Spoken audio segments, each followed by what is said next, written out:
Bob B. Thank you, Steve. I'm Bob. I'm an alcoholic. Bob Designs. I'm an alcoholic and was a dear friend of Sandy's. I'm very impressed with your presentation. I was impressed with the video. When I take a look at Dr. Bob and Ann in the house, I get a strength, a feeling of humility that is the touchstone of our whole program. It is so deep in that. I love the contribution that they made. We would not have a fellowship today if it wasn't for Bob and Ann Smith, without question. He was a very, very important co-founder of Alcoholics Anonymous. I go back to the days when Wesley Parrish and a group of people started to raise money for the house. And, I congratulate you guys and gals on what you're doing. It's a wonderful contribution. We are an oral society. We are not all that studious. We were not big book readers when we came in. And so we're people of the story. And Sandy Beach was an extraordinary storyteller. Something I think today in our society, we're not quite as good at as people were back then, but Sandy was extraordinary. In the 70s, I came in 67. In the 70s, Sandy was one of the leading communicators in AA, and he was humorous and thoughtful and delightful. But in the last 10 years of his life, not so much the last 2 because of his illness, which was so hard on him. He said the hardest thing he ever had to deal with is chronic illness and chronic pain. And he had a lot of both of those things when he went on. But in the last years, in those eight years or so, he didn't like it when I would say this, or other people would say it. He became our Chamberlain. When I came in, all the AA talks were drunk-a-lot. They started with the first drink, ended with the last, and spent the last 5 minutes talking about the kids and job and spouse. But there was something in the way they communicated and told their story that you could hear the music. But Chamberlain altered that communication in Alcoholics Anonymous. I don't know, not single-handedly. Cecil and Mac Cheater and a whole bunch of different people were part of that movement. But Chuck was the leader of that pack, and he started to include recovery and the principles of the steps in his story. And people gave him a lot of grief because of that. And well, that opened up and it changed the way we talked in Alcoholics Anonymous. And then the next iteration of the AA talk was problems in sobriety. People were sober 15, 20, 30 years, and they wanted to know now what. They didn't, they knew about sobriety and they wanted to know. And Sandy became a student with 40 years of sobriety. And I don't know how much preparation he did for his talks back in the day, but I don't get the impression that he was quite as studious about the talks. He was so skilled in talking and communicating the storytelling that I don't think he did an enormous amount of preparation. But in the last 10 years, and when we would do our weekends together, you would see that yellow pad come out and you would see the notes that he took.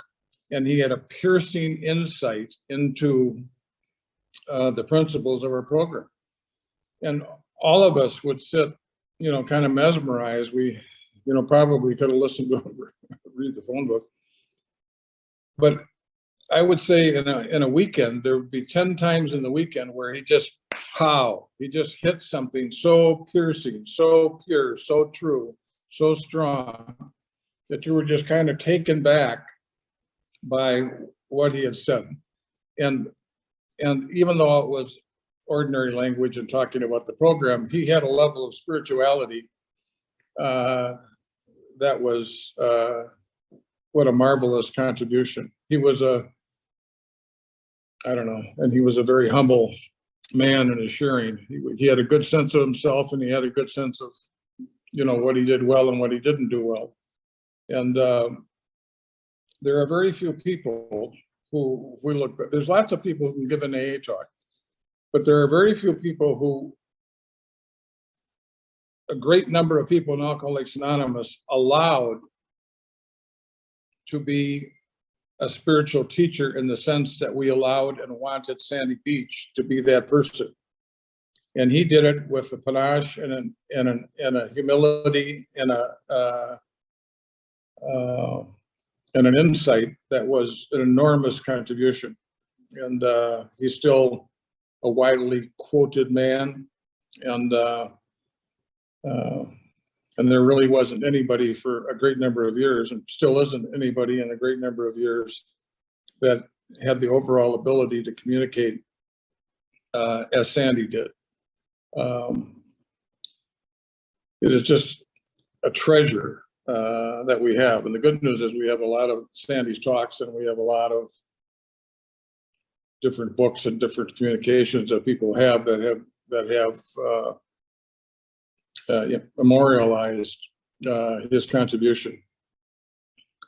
He was a very special man. He was greatly loved and greatly served us. And I miss him. The very favorite thing I've ever done in Alcoholics Anonymous was share those weekends with Sandy. And he brought the best out in me. I was kind of the wingman. We always joke when we would do a weekend about the biggest decision we had to make is who would go first. And I would always have Sandy go first because I like playing off what he said. Every once in a while, he'd make me go first. And when he would call on me, I'd introduce him. So I never had to lead off. I always wanted Sandy to lead off because he set the tone. And there was something, and if you look at what he gave us in up until the last year of his life, and even during that year, the tenacity and the pain that he went through in order to use his gift, to play his instrument. And one of the things I would have put on Sandy's tombstone, if I had an opportunity to do it, I would have put used up. We got everything that Sandy Beach had to give. We got. Thank you. Wow, Bob, thank you so much. Yes. I always say that to he gave us so much. He left us with so much. Thank you for reminding us about that. It's, every time when I thought about doing this, every time I walk into a meeting, I hear somebody say, well, Sandy said this, or Sandy said that, or Sandy, this used to be Sandy's meeting, and of course, being in Tampa, you hear that quite a bit, but, and I just think about that. He's not here now, but boy, he just left us so much. Bob, thank you so much for being here today. He's here. Yes. Yes, he is. Okay, we are going to, we're going to have, I know I had Bill scheduled next, but Bill, if you could hang on, I'd like to bring Sharon in right now. So Sharon, are you ready to share with us? As ready as I can be. Thank you, Stephen. Oh, Sharon, alcoholic, fighting the blues. But I'm here. I would do anything for Sandy. So I'd like to thank Pete for getting me out of bed and in some sort of shape to be here for somebody that I had a spiritual love affair with, let's just say. Sandy, thank you, Bob, and it's great to see everybody here. And thank you very much for the privilege of just telling a few stories about Sandy. I first met him, I think it was at the International in 1980 in New Orleans when he was the speaker there. And then I met him again at Club Med, and he had changed. He had a ponytail, and I think he had an earring. And I had people I knew that later on went to many of his workshops in DC. And if I could go back in time, that would be one of my first things I would do, was to go sit at those workshops. And I got to know him through Casey, my husband, who passed away 10 years ago. And he and Bob and Sandy and Steve Abrams would play some golf, and Casey would always come back with nuggets of gold. Nuggets of gold. He didn't even complain about Bob's golf. But there's always something that Sandy brought to the party, wherever it was. I remember sitting with him and many times in the lobby when, I remember one time sitting at a banquet table and everybody was gone, and Linda B and I were sitting there with Sandy, and we just had the most deep, beautiful discussion, and nobody was there. It was just the three of us, and he was always present. And sitting in the lobby with him, he was always present with everyone that walked up to him. Everyone that walked up to him, he gave his all. He gave the eye contact, he gave his energy, he gave his all. And that's the kind of person that you want to be with. I remember when my husband was in treatment for his cancer, I was going to Tampa, and we were supposed to go together. And the day that I left, he said he wasn't going. He didn't feel good. And I said, well, I don't know if I can go. And he said, yes, you're going to go. And you can tell them that that I'm sending my best. So Sandy and some of the other speakers there said, well, you know, I got there, I was upset because my husband wasn't feeling well. And they said, well, why don't you go first and then we can fly you home? And I was conflicted about that because my husband wanted me to go. He wanted me to be there, but I was very conflicted being, you know, the wife and the caretaker. And I remember everybody said, okay, we'll get you on the plane. Don't worry, go home. It'll be fine. And I was standing out in the balcony of that hotel. And I remember Sandy coming out, and he said, what are you going to do? And I said, I don't really know what to do. And he stopped for a minute and he said, what did your husband tell you to do? He took it right back to where it should be. And I said, he told me to go and to tell you all that he's sending his best. So Sandy said, that's what you say. So when I got up and talked, I said, I'm here. My husband couldn't be here, but he told you to tell you he's sending his best, which is me. And Sandy put some lightness of being on that moment for me. And that's what he was like. I remember seeing him in the hospital when I was in Florida. And I was the official hair musser-upper when he was in the hospital because they didn't do it right.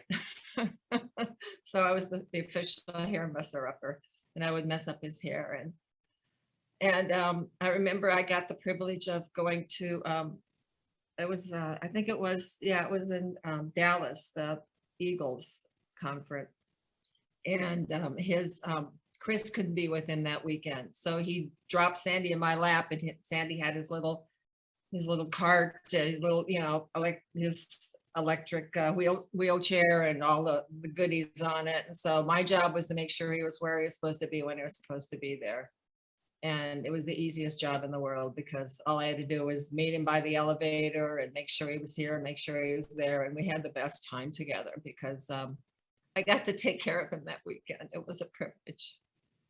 It was a privilege. And the last thing I'm going to say is he did write us a letter because I sent Sandy Christmas cards every year. If you guys know me and my Christmas cards, it's an ordeal.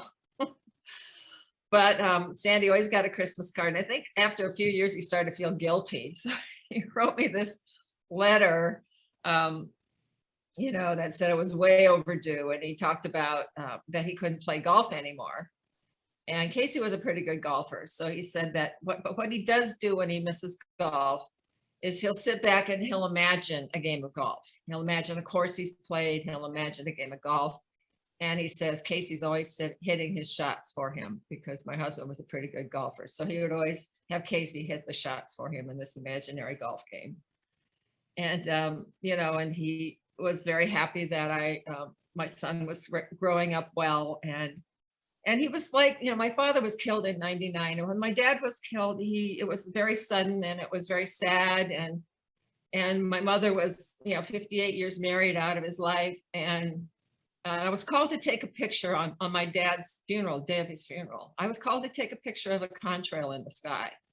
And I don't know why, really. I don't remember why. It was just, there was a contrail in the sky and in the Iowa spring sky, and I took a picture of it. And it was behind our house where we grew up. And so when we got the photos back, they were all on the table and the family was still around. And we were looking through the photos, and there was a photo of a man, a shadow of a man who looked like my father. This is very odd, but he was standing like my father stood, off the ground in the back with the contrail above his head. And my mother started to cry. And I said, do you think that's the shadow of our father making sure we're fine before he leaves? And my mother said, well, who took this picture? I said, I did. She said, did you see that? I said, no, I saw the contrail in the sky. And she said, did you know your father liked to go out and stand on the porch and look at the contrails in the sky? And I said, no. I said, no. And Sandy loved to fly. So now when I see the contrails in the sky, I see Sandy and my father watching over me, approving of my life today, approving of what I'm trying to do the very best, bringing my best to you, Alcoholics Anonymous, and doing my best to just mirror a bit of what a good listener he was, how present he was, his heart that was so open. He touched me deeply, and I'll always be grateful that I got to spend time with him. Boy, I wish there would have been more time for so many things. And if there's anything I can do to honor him other than honor my dad and him with contrails in the sky, is to be a better listener, be present for the people who need someone in front of them to be present for, no matter who it is, to bring my very best to you, Alcoholics Anonymous, to help others, and to embrace my new life as it is today and share it all, because he did, he gave it all. And thank you very much for having me. It's been a privilege, and thank you. Wow, Sharon. I'm getting what Bill Wilson talked about in the big book, goose flesh. That was absolutely wonderful. Thank you so, so much for sharing your stories with us today. And for suiting up and showing up, even when you didn't feel up to it. It was wonderful. Yeah, he helped me do that. Thank you so much. Thank you. And thank you, Bob, and everybody after. I'm going to lie down and listen, but I need to listen. My heart needs to listen. Thank you again, Stephen. Thank you, Sharon. Okay, so up next is Sandy's cousin, Bill L. Bill, would you come on in and share with us, please? Sure, thanks, Stephen. Hi, I'm Bill. I'm an alcoholic, and it's Bob and Sharon. It's wonderful to see you both and to hear your shares. Yeah, so no, Sandy was my first cousin. We both grew up just about 2 miles apart from each other in a little town, Woodbridge, Connecticut, just outside of New Haven. And we were 17 years apart in age, but nevertheless, I had some connection, not too many, early recollections about Sandy. One is, I remember one time when he came home from the Marines, he borrowed a friend's, I think it was a 190 SL Mercedes, and he picked me up with the top down, and he said, I'm going to drive this thing the way I fly a plane, fast. And he did that. And that's a wonderful memory. The other memories, his dad would always brag about, after Sandy got into AA, he would brag about, his son, this famous speaker in AA and stuff like that. And it wasn't until years later that I came into AA to find out his daughter was in the program too. And so it was nice to have a connection with Sue. But the other memories was when they'd come to visit the grandparents. When Sandy would come up with his wife Barbara and the 6 kids, and if it was summer, they were at our house because we had a swimming pool. And those 3 boys, 3 girls, they were just wonderful, and they just took care of each other. They were just great kids. And Barbara to this day, is just a lovely, lovely woman. And, so it's always, having them in my life was wonderful memory growing up. But it wasn't until, I was looking back and, realizing that Sandy got sober in '64. And so that's just about the time that I started drinking, and he retired to Florida in '96, which is the year that I came into AA. And so, that certainly created a whole different relationship between me and Sandy, and, that language of the heart. Is such a game changer. And so, so our relationship, we really bonded, even though we're now further apart geographically. But when I was in Florida, I'd stay with him sometimes, or we'd just get together for lunch or play golf. And when he'd come to Connecticut, he'd often stay with me. And, I remember one of those first lunches when I was first sober, that he was sharing different, tidbits about AA, and he talked about the importance of patience and tolerance. And he said, you have to practice patience and tolerance. He said, so when you go to the grocery store, get in the long line. And, I've actually done that. And it has certainly calmed me down over the years. I don't know if I'll quite get to his goal, which he often quoted as being the least disturbed person in the room. That's still a goal I have yet to obtain. I don't know what else they share about this was titled about our dear friend Sandy Beach. So I thought maybe I'd talk a minute about the genesis of the book Dear Friend, which I was fortunate enough to be able to publish with Sandy. In '96, when he moved to Florida, Sandy and a girlfriend, whoever it was, in '96, put together a little, Sandy was going to do a little monthly booklet of daily readings. And he called them the Daily Reprieve, And these are two of the only, I think, 3 issues that were out. And it went out with and in it are the original Dear Friend letters. Each one of these meditations starts out, Dear Friend. And you could subscribe to this thing for $8.75 for a year's subscription. And so Sandy wasn't going to get wealthy with this thing.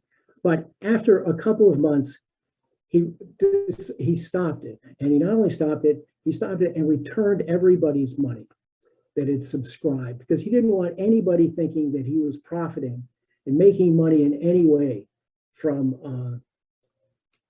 Alcoholics Anonymous. That was really important to him, and it was important enough to stop this and put it in a draw. So about 2002, I think we were having lunch, and he told me about these and showed them to me.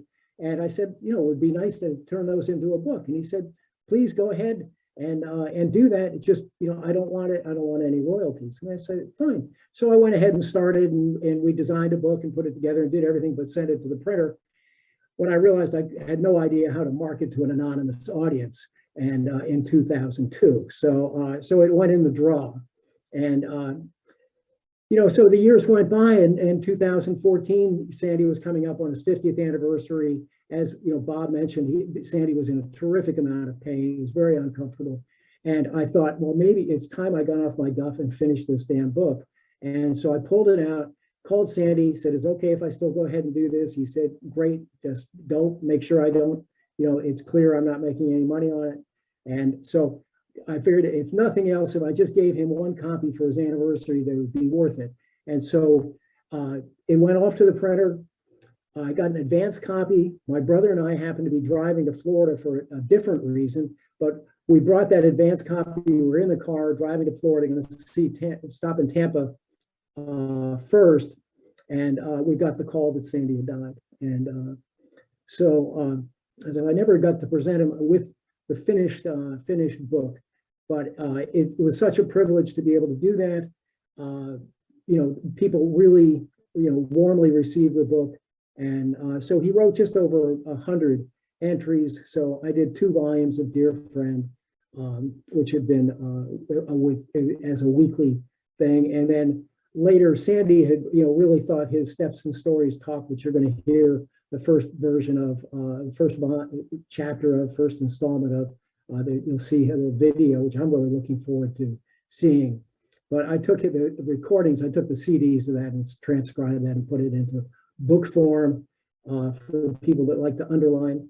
And that's been, well received. And I get notes, from time to time from people, thanking me and saying how wonderful, how much it's helped their recovery. And, and as Bob was saying, I'm just always surprised by the number of people who are new to the program, who know Sandy, who had listened to his tapes and credit him for, a lot of their recovery. And so it's just a blessing to have had him in my life, his family, through good and through troubled times. And, we all miss him very much, but again, a privilege to be part of the family of his family and the AA family. So thank you very much. Bill, thank you so much. Thanks for bringing us up to date on all of that. Thanks for all you've done to preserve what Sandy gave us. I use Dear Friend every morning as part of my daily meditation. It's where I get my Sandy every morning. And I love what you said about get in the long line. I never heard that one, but he told me to let people drive however they wanted to on Thursdays, to work on my patience and tolerance. So again, thanks a lot for being here and for participating and for all you do, Bill. Thank you. Let's see. Next up is one of our locals, Mr. Wayne H. Wayne, you are up, buddy. Why don't you come on in here and share a little bit with us? Well, good afternoon. My name is Wayne. I'm an alcoholic. And, I'm a guy that likes to talk, and I like to hear myself. But this talk has really kind of been bothering me. This is a story I'm going to tell, and I don't tell it very often. And I don't want to be self-grandizing. I also don't want to be distasteful, and yet it's just my story. All right, so Sandy and I didn't go back like decades or anything. I had many years sobriety, and I was living in Wyoming, and my wife and I decided we were going to move to Florida in 2010. In 2010, so that's not 11 years ago. And I tell my sponsor, I'm going to move to Florida. We're selling the house. We're relocating. And he says, well, have you talked to anybody in Florida? I'm like, oh no, we're just blindly going to go. And he said, well, I recommend you call somebody. And he gives me Sandy's number, and I'm like scared to call Sandy. So I give it to my wife and I say, here, you call Sandy. And Sandy was such a enthusiastic champion for Tampa. He loved his home. He loved Tampa Bay. And he just talked about how great it was and how energetic it was and how great the Alcoholics Anonymous in Tampa was. And he just made such a compelling argument. We had to visit. So we came down here. And while we were here, he was in the hospital. And that was a theme, a recurring theme in the last few years of his life. So we looked around and we visited his home group. We went to Saturday Night Fever, and it's like, man, we're moving. So we moved down here. We lived a mile or so apart, and I saw Sandy a lot. We went to noon Yana together, and we'd do lunch after Yana. And then I became the secretary of Saturday Night Fever. So I was the secretary of what was once his home group. He had now kind of merged or migrated to another group. But, I saw him at many, many meetings throughout the week. And we went out to eat often and got to know him quite well. I wasn't as close as like Chris or he had his closest friends, but we were certainly on a first name basis, and I greeted him every time I walked in the room. I do that with all the elder statesmen. I really do that with all the newcomers. I try to work the room at the beginning of the meeting. So I would always go up and say hi to Sandy. which leads me down the road. Over the last couple of years of his life, a couple of people have referred to the chronic pain, and he was really struggling. And it's a gift to me that I've never been given by anybody else, because day in and day out, okay, he had gone to the hospital, had I believe it was a knee replacement. It had thrown off his gait, and then he needed a hip replacement. He went to get a hip replacement, and during rehab, he tore his rotor cuff. And during rehab, he tore the other rotor cuff. So he had 2 torn rotor cuffs and a hip replacement, and he couldn't walk, and he couldn't transfer. He couldn't move. I mean, so every day he would show up at Yana, and I would talk to Peter, the guy that was bringing him to the meeting and getting him around there in those latter days. And he was like, I don't know how he does it. We get up and start preparing for this trip 2 hours before the meeting. And it takes 2 hours to get him dressed and in his wheelchair and get him ready to go. And then we get here, and he comes alive in the meetings of Alcoholics Anonymous. And then it takes, 2 hours to get the pain under control and get him back into bed in the afternoon. And it's like, well, why do you do it, Sandy? He goes, because there's a newcomer here that might need to hear what I have to say. And if that doesn't epitomize Sandy and Alcoholics Anonymous, he was giving into Alcoholics Anonymous. So I go into a meeting one Sunday night. It was a Sunday night meeting.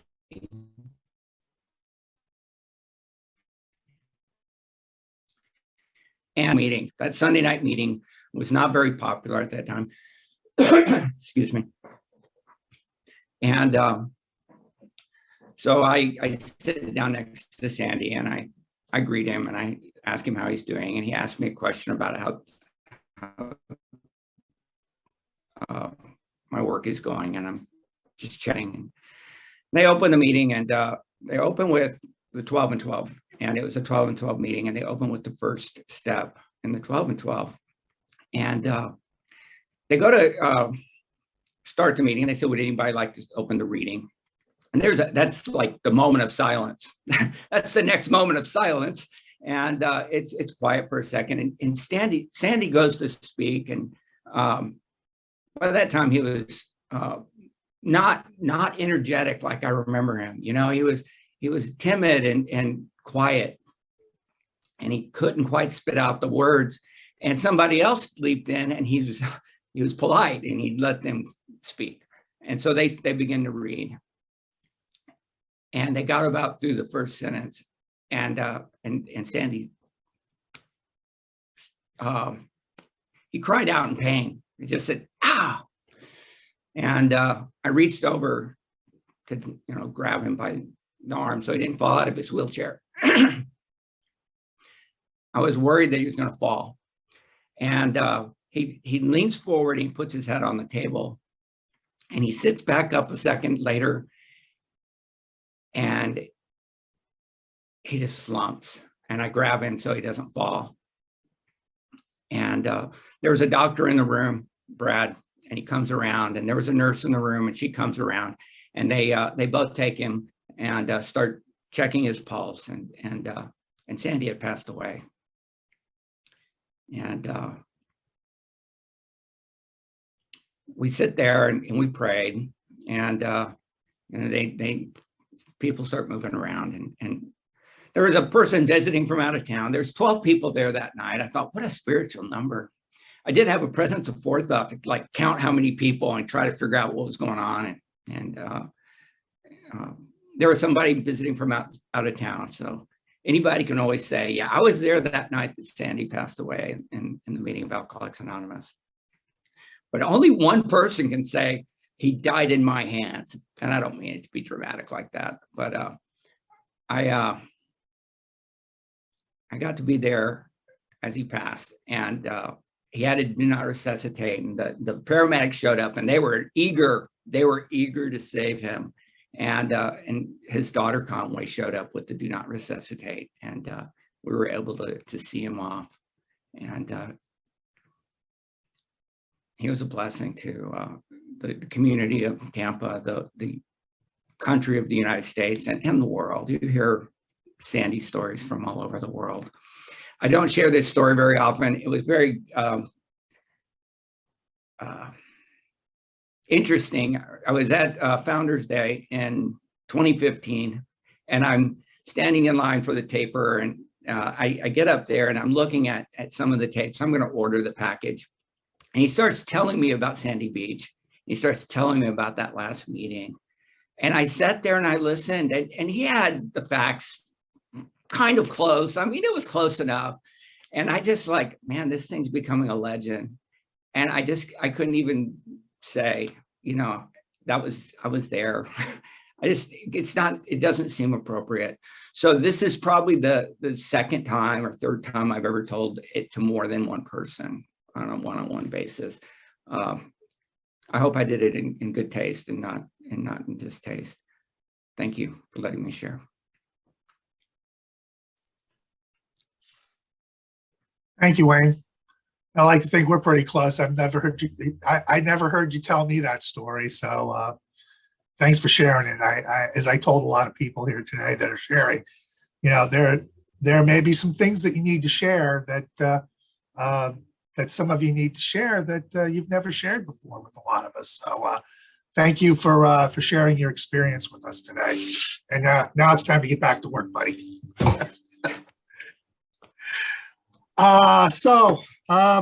Next up, we have another Tampa local, and it's our own Karen R. Karen, would you come on in and share with us, please? I'm an alcoholic. My name is Karen, and I can't follow that. My goodness. I'm having a minute, so just give me a second. And this is some powerful stuff. And the way that Sandy touched people in a way that nobody else ever has and may never do again, because he just had a way about him. He had a spiritual experience every day, every single day. And so I've been in Tampa about 14 years now. And so I got to know Sandy, you know, over 12 years of that, because he was in my very first meeting that I went to in Tampa, Florida. It was a Monday night meeting. It was called My Turn. And it was one of those meetings where you went round robin and everybody shared before the meeting was over. And I didn't realize that Sandy was pretty adamant about, I don't care how many people are in the room, we will finish at 8 o'clock. Right? It's my first meeting. I'm new here, so I want everyone to know who I am and where I'm from and where I've been. And I'm going on. And we ran past 8 o'clock. It didn't take many people long to tell me, we don't do that here. We finish at 8, no matter what. So in spite of my faux pas, Chris B invited me to join them for dinner that night. And it was already 8 o'clock. I mean, this is a little late for me for dinner, but you know, if this is how they do it in Tampa, you know, I need to get with the program, as they say. So I agreed to join everybody, and I had no idea who I was with. I had no, I mean, I'd heard tapes, but I'd never met, you know, the person. And so we go to the Colonnade, which was just a place. And in fact, the joke was, you know, how you can tell if the Colonnade is open? It isn't tented. So it was kind of a diner and dive kind of place. And we're sitting at a big round table, and Chris is introducing me around, and he goes, and this is Sandy. And I said, hey, Sandy, how are you? I'm Karen. And Chris goes, that's Sandy Beach. And I go, oh, that's Sandy. And it was like, oh, my very first meeting, my very first night practically in Tampa. And here I am in the presence of Sandy Beach. And then come to find out that Chris B is the president of my homeowners association. So I was definitely in the right place. And it just took off from there. You know, it was, we had an amazing friendship. And I love, he used to call me Buddy. And then I found out he called everybody Buddy. Hey, Buddy. Okay. Oh, but we had lots of dinners and talks, and we just talked about everything. And he was one of the most practical, yet one of the most spiritual individuals I've ever encountered. And he loved Alcoholics Anonymous, and he worried about Alcoholics Anonymous. You know, he worried about things like there are too many pamphlets. You know, we're slicing AA to meet little individual niches of people instead of everybody comes to AA and we change to be part of the AA way. And he was so concerned that anything would come between Alcoholics Anonymous and the God that we get to find here. You know, and I mean, that was so important to him that we never lose the gift that we have. And he worked tirelessly, you know, to make sure that happened. And, you know, he had an ever-changing God, you know, and he taught me about that God is not static. You know, God is something that just emerges and grows. And he always used to tell the story about how when he was a young boy and he first walked in church, and, you know, you see the crucifixion, you know, on the altar, and you know, this bloody person with the thorns. And he said he walked in, he looked at that and he goes, man, if God did that to his only son, I am screwed. And so he went from that all the way to a God that just filled the universe and overflowed, just absolutely overflowed. And, you know, he used his military experience a lot. He loved, people have mentioned, he loved being a Marine pilot, you know, and in the 12 and 12, several times it talks about being on the beam. And the way Sandy would describe that, you know, he used to fly jets before there was all the equipment, all the computers, and you had this little round thing in the center. And if the wings got off balance and one would dip a little bit, you'd hear this beep, beep, beep, beep, beep, and that's the other wing, beep, beep, beep, beep, beep, and then you bring it back. And when you weren't hearing a beep, beep, beep, you were on the beam. And if you never heard a beep, beep, beep, your equipment was broken.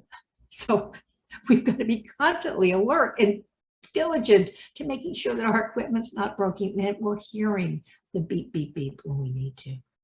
And the other thing he always said, which I loved, because I never understood this, he could take the most complex and profound things and just boil them down into a simplicity that everybody could understand. And in step 7, where it talks about we humbly asked to have our shortcomings removed. And he explained what humbly meant. And he used to say, all right, when you sign up to go in the military and you're in the recruiter's office, and you see these beautiful posters of, you know, the South Seas and all these just exotic places, and you sign up because you think you're going to do, and then you go to boot camp and you're crawling with a 50-pound bag on your back in the mud with, you know, false bullets going over your head. And he goes, and you still sign up. That's humbly. Once you really know what you're getting into and you still sign up. And that's AA. Once we really know what we're getting into, I think that's why they say that humbly part until 7, because if I had known that early on, I'm not sure. Yeah, I would have missed this for anything in the world. And then, you know, he was such a seeker, an extreme seeker. If you went to his house, the kind of books he had, you know, and it was very much like Dr. Bob. Dr. Bob was a seeker, you know, and they would have us believe that he was just this conservative Christian that only read the Bible. That's not true. Dr. Bob was into all sorts of spiritualism and literature about other religions. And he was a seeker just like Sandy was, you know, and there was nothing that Sandy didn't want to read or want to learn about. And toward the end, you know, when he was no longer mobile, and I asked him, because we both love travel. That was part of our passion. And I said, do you miss traveling? And he said, no, I just want to go in. And that's like what Carl Jung said about, you know, like people who look outward dream, people who go inward awaken. And Sandy was one of the most awakened people I've ever known, ever. And he just, no matter the pain, no matter anything that was going on in his life, he just wanted to get closer and closer to God. And you know, he was in a place spiritually that I will always aspire to be. I'm not sure I'll ever be there, but I will always aspire to be. And he used to say things like, of the 3 great virtues, faith, hope, and love, if I have love and faith, hope is just a distraction. Right? Like, what do I have to hope for if I have faith and love? It's in God's hands. I don't have to hope for anything. I'm not there. And it used to drive me crazy. It's like I couldn't get it. I just couldn't. And I asked another spiritual guide, a Jesuit priest in Northern California, and I told him that. And he said, he's right. If we were perfect, if we had perfect faith and perfect love, we wouldn't need hope. But, sometimes when my faith and love are imperfect, hope's the only thing I have to hold on to. But see, Sandy was already there. And the other thing, the simple thing that he said, and I'm not there either. He would say that motto, let go and let God. All we have to say is let go. Who else is going to take it but God? See, and I still need the reminder that it's God that's going to take it. But Sandy was already there. That was our Sandy, a treasure in our AA community here. And so glad we had him with us. Thanks. Thanks, buddy. Yeah, that was that. What a wonderful greeting to just say hi, but thanks, buddy, to everybody. Yeah, I did. I did hear Sandy say before, he wants to see how awake he can become. Maybe stop and think. So what I want to tell you all is that our last speaker, Wayne, this speaker, Karen, and our next speaker coming up, Chris, I got to know each and every one of them through a meeting that Sandy used to have here in Tampa called the Lemon Tree Group. I think it was back in 2012. I heard about a history meeting that Sandy was doing in the Tampa area. And I looked all around to find out what this meeting was. And I finally found out that they were running a history meeting here. And I came up and, from the first night, Sandy invited us out to dinner and everything. And through that relationship, I met Wayne and I met Karen. And thank you, Karen, so much for that. And our next speaker, Chris, was actually sitting next to Sandy every night that I showed up for the Lemon Tree Group. And Chris would run the meeting. So I see that we have Chris Brubaker up here, but I was really talking about Chris Pavone. I'm going to have you up here in a few minutes, but I'm going to bring Chris Pavone in. Alcoholics Anonymous. We don't use last names sometimes. So if you could just hold on for a minute, Chris, I'd like to have Chris P come in. Chris, are you there? I am here. Why don't you come on in and share with us? Okay. Do I have to do anything else, Steve? I just unmuted. There you go. There we go. You're good to go. Yeah. Okay. All right. Good morning, good afternoon, good evening, everybody. My name is Chris and I'm an alcoholic. And thank you, Steve, and everybody responsible for putting this on. This is really wonderful that we get to celebrate and remember our wonderful dear friend, Sandy Beach. And yeah, I'll just share my experience. I first, so I got sober in 2008 and I moved to Tampa when I had about 6 months of sobriety. And I don't know, sometime shortly after that, within the year that I was here, I'm sure I probably heard about, this guy, Sandy Beach, and I listened to his CDs, and I thought, wow, this is somebody I want to get around. And also around, so the reason I came to Tampa, and some people know this about me, the reason I was in Tampa was I was a professional wrestler. And so that job at the time required me to come to Tampa. And when I started traveling for wrestling, my sobriety had become the most important thing to me. I had about 1.5 years of sobriety. And what I would do, this is in 2009, I didn't have any of the MP3 player stuff, or I wasn't hip to any of the technology. I found a portable CD player. They were just starting to get extinct back then. And when I would travel on the airplane, I would have a meeting and I would get a CD of Sandy Beach, and I'd get my coffee from the stewardess and I'd say the Serenity Prayer, and that would be my meeting, because at the time my traveling schedule, I wasn't able to get to as many meetings as I would have liked. And when I left that profession, my schedule had changed quite a bit, and I was now home every night. And I would go anytime, any place Sandy was speaking. And he said, as I got to know him, he said to me one time, he said something after the meeting of, Chris, I dare me to speak and you not come here, or something like that. And then another thing that was happening, and I think this is a principle of how we of how AA works. For the first few years of my sobriety, I had a Wednesday night meeting that I went to. It was a big book study, and I loved it. It was one of my favorite meetings, and that meeting started to break up, as meetings do. And some of the guys I would go there with stopped coming around, and I was kind of like, I was a little sad about it. Our Wednesday night meetings breaking up. And I remember saying this prayer, saying, God, show me where to go on Wednesday nights. And I'd heard about this history meeting and right near my house in Tampa, Florida, because I was going to Pinellas County for this other meeting. And I go there, and this is history meeting, and Sandy's there. And there's only about 8 to 10 people. And around this time too, I started to really develop a love for the history and an interest in it. And I remember thinking, man, this is such a great meeting, and Sandy's here. I wonder why more people don't come to this. It's a great opportunity to get around some really good AA and some really good sobriety.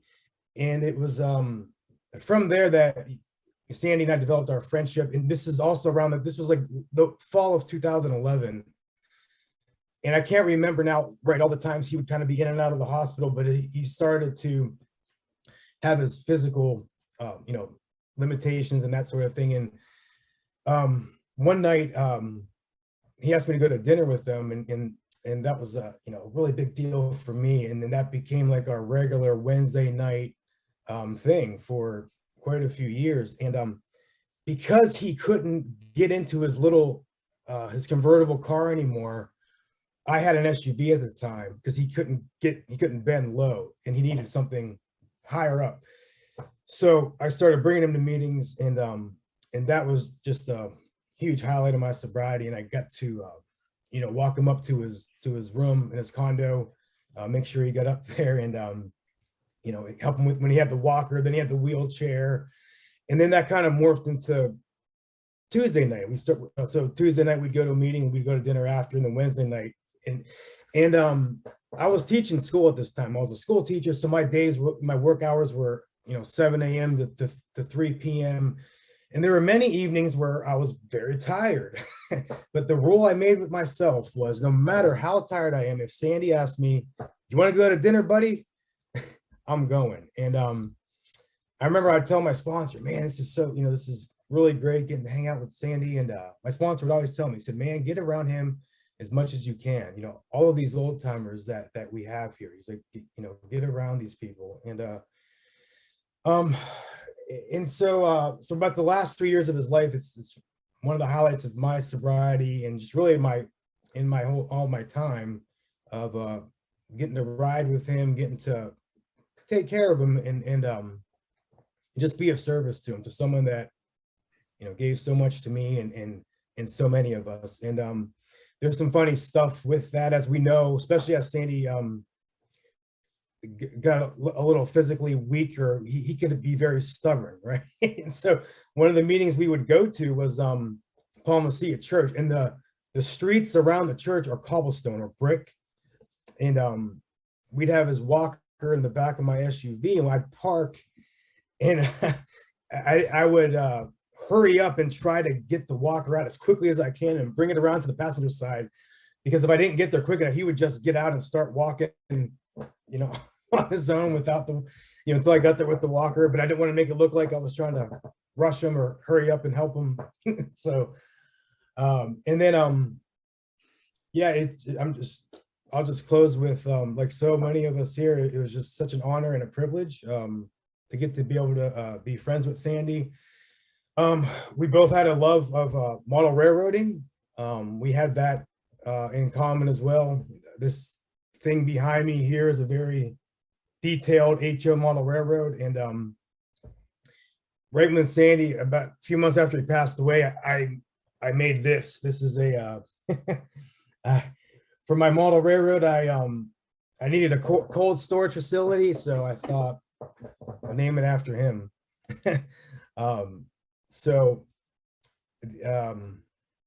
Yeah, I'll close with this. The last thing I said to Sandy was, I remember my wife, my girlfriend, she was my fiance at the time, is now my wife. She was in school in Miami, and it was a Sunday, and Sandy called me. Hey, buddy, you going to the meeting Tuesday night? I said, I plan on being there. You know, he said, can you give me a ride? I said, absolutely. He goes, what are you up to? I said, I'm in Miami. I said, we're going to get Cuban coffee. And he said, Cuban coffee in Miami, go figure. And and then when I got home the next day, I remember right when I pulled into my parking lot, my apartment complex, you know, word travels fast. My wife had called me because she had heard and told me that Sandy had passed away. And the first thing I thought about was, oh man, you know, he's there. He's no more pain. He would joke about that. He said, God, you know, I'm ready. Let's. So anyway, I appreciate the time getting to share, and I appreciate everybody here. Thank you. Thank you, Chris. Thank you for being here with us today, and thanks for sharing. Yeah, I just remember you sitting up there with Sandy every night, you know, and that was when I was getting to know him. So you know, I appreciate, and we've gotten to know each other, and you know, it's been a great ride. Yeah. Wayne, did you get my? Were you able to cue that next one up, Wayne? Which one's that? I'd like to have June queued up, please. All righty, we've got her. One of Sandy's great friends here wasn't able to be with us today. She sent a video, and I'm going to play that for you all right now. Okay, you ready? Yes, we are. Here we go. Hi, my name is June and I'm an alcoholic, and thank you for allowing me the privilege to share a couple of things that meant so much to me about my wonderful relationship with Sandy Beach. You know, first of all, I heard Sandy Beach when I was 4 years sober in 1976. My sobriety date's July 13th, 1972. But I could practically tell you some of the stories very accurately that I heard Sandy share in 1976, over 40 years ago, because he really touched my heart. He was one of the most amazing storytellers I've ever had the privilege of knowing. And he had a wonderful enthusiasm, not only about AA, but about life and people and seeking and all of that, you know, that just all made up Sandy and how special he was. So even though I heard him in 1976, and I remember some of those stories, I would hear him periodically throughout the years at different conferences, or sometimes on a tape or a CD that someone would share with me. And always I was very touched by his talk, and I did sometimes call him. I'm sure he had no idea who I was. I did sometimes stand in line with the other hundreds or sometimes thousands of people and thank him for his talk. But we really never had any kind of a real meaningful conversation of any kind. Until, you know, much later. And, you know, in listening to Sandy, like some of the stories that he shared about that were so helpful to me, was he shared about the fact that he had been a Marine all of his adult life, and that it was super important to him, and he was a career Marine, and he got passed over for promotion during his drinking in the Marine Corps. And then when he got sober, he was passed over for promotion and ended up getting thrown out of the Marine Corps. And he was just absolutely devastated. And he couldn't believe that that had happened to him when he was sober. I mean, he didn't get thrown out when he was drinking. How could he get thrown out when he was sober? And he shared about how he would go to the meeting, and he'd go to a couple meetings a day. And people would say, does anybody have a topic? And Sandy would raise his hand. He'd say, I have a topic. I got thrown out of the Marine Corps. And they'd say, Sandy, that's not really, you know, a topic. It's kind of an outside issue. And he said, well, I'm going to share about it. That's my topic. And he just went on, and he shared every single day, several times a day if he could, and couldn't believe it. How could this happen? Here I am. I just got sober, and how could I get thrown out of the Marine Corps? And I have 6 kids to support. And how can this happen? And how can sobriety let this happen? And he just was, filled with inflicting his self-pity on everyone around him. And he said, 20 years later, when he would talk, he would say, and, in my earlier years of sobriety, I went through a career change, and it becomes like one sentence in your talk. But at the time that you're living it, it's something that's going on day in and day out, not only for you, but for your sponsors and the whole group as you put them through it. And it just made me laugh, because I knew I had inflicted plenty of self-pity over the years in my variety of circumstances in my earlier years sober. And then he shared about the fact that he had gone through a divorce and sobriety. And at 15 years sober, he ended up sharing a room with a wonderful guy that he got sober with named Ed Chandler. And they were sharing an apartment. And in the apartment, basically in the front room of the apartment, there was a card table and a couple of chairs. And on the wall, they had that picture of the guy in the bed with the 2 guys sitting next to him. And they would bring newcomers over, he or Ed taking turns, to go through the book and to talk about the program with them. And newcomers would look around at this sparse, horribly, ugly apartment with just this bare minimum of furniture. And they'd go, how long are you sober? Like 15 years? And Sandy goes, yeah, it's not about money, and that just made me laugh and be able to not be too hard on myself when I wasn't financially successful many, many times, over the years in sobriety, or I felt like a failure. One of the other things that he talked a lot about was the importance of talking to a sponsor or a spiritual advisor and calling them up. And you call them up with like your real problem. I mean, it's a real problem, and that's why you're calling them. And you tell them the whole problem, and you go over it slowly with these old timers, make sure they get all the details of what they're doing to you, and how terrible it is. And he said, at the end of talking to your sponsor or your spiritual guide, when you finish, you could say, if you can say something like, well, if you want to look at it that way, it's not that bad. That's the whole magic of allowing a sponsor to be a part of your life and to help. And I had that experience with Sandy on many occasions later on as we, developed this friendship. So we developed this friendship when I was 35 years sober. So I had about almost 10 years, I think, of a very unique and special friendship with Sandy. He became and is one of the most important people that I feel has ever touched my life. And I think about him almost every day. And it always makes me smile and maybe laugh at myself a little bit and lighten up, because he did have such a great gift, for storytelling and for taking yourself a little bit less seriously. And when I became close with him, I was 35 years sober, and I was going through a divorce, and I was really scared. I was worried about my 3 daughters. I felt like a huge loser in AA because I thought I must have not done something right. How could I be going through a divorce at 35 years sober? And of course, over the years, talking with Sandy and other people and my sponsor that I met, also at that time, Bob Regan, who's coming up on 55 years sober later on this month in January. Both of these men had a huge impact on me at 35 years sober. And both of them had been important to me in my early months of sobriety or early years of sobriety, but I had never really talked with them beyond thanking them for their talk or saying hello a few times or, a few casual conversations over the first 35 years I was sober. And yet at 35 years, when I was having a tough time, not with staying sober because I didn't want to drink, not with wanting to kill myself because I didn't want to, I was still enormously filled with gratitude in Alcoholics Anonymous for the life that I've been given here. I have been overpaid 1,000 times more than I ever could have imagined that could happen for somebody like me. So it really wasn't that, but there was a sense that I had gotten through the best years of my life and that all the best was behind me. And both Bob and Sandy were able to convince me that I was wrong about that. And there was a lot more good to come. And by the way, they were right about that. But I think often about how fortunate I am that these 2 men, they both had probably around 40 years of sobriety when I had 35, something like that. And they were both still very active in Alcoholics Anonymous. And I knew them both very well. So I know they weren't going to meetings and being active because they were afraid if they didn't every day, they were going to drink. Neither one of them had wanted to drink for a very long time. So it wasn't about drinking. It was really about wanting to give back something that had been freely given to them. And I had the privilege, when I was about 35, I think maybe 36 years sober, Sandy flew out to California and I got my sponsor to come over and I got to introduce the two of them. And they were both very deeply touched by Chuck Chamberlain.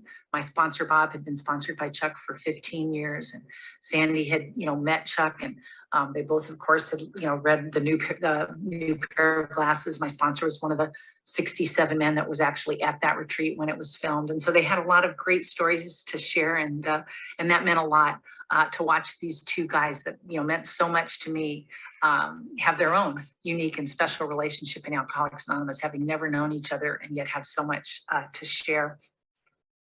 I wanted to just throw in a couple of things, little stories that Bob and Sandy, or actually I'll just stick with Sandy for now.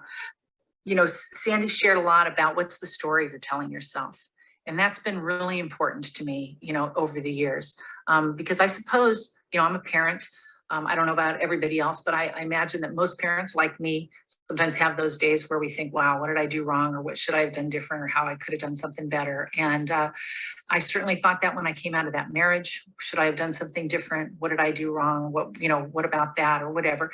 And of course, I think that part of our program is self-examination and looking at our own part. But a part of it that Sandy shared was about being kinder to ourselves and knowing that we're not always telling ourselves the actual real story. And to look at that and to see, like, when I came out of that marriage, I was in it for 25 years. I really tried. And so did my partner, and that was the best that we could do. And that it was just not meant to continue any longer. And it's been the best thing for all of us, for both he and I and my 3 kids, So, one of the other things that, that Sandy talked about was, he said, I want to be the most awake and aware person. And that was why he continued to be active in Alcoholics Anonymous and continued to share what had been freely given to him. And he wanted to try and be the least disturbed person in the room. And that's not always easy to do, that's for sure. But he shared with me so many different experiences, and through his humor and his wisdom and his enthusiasm,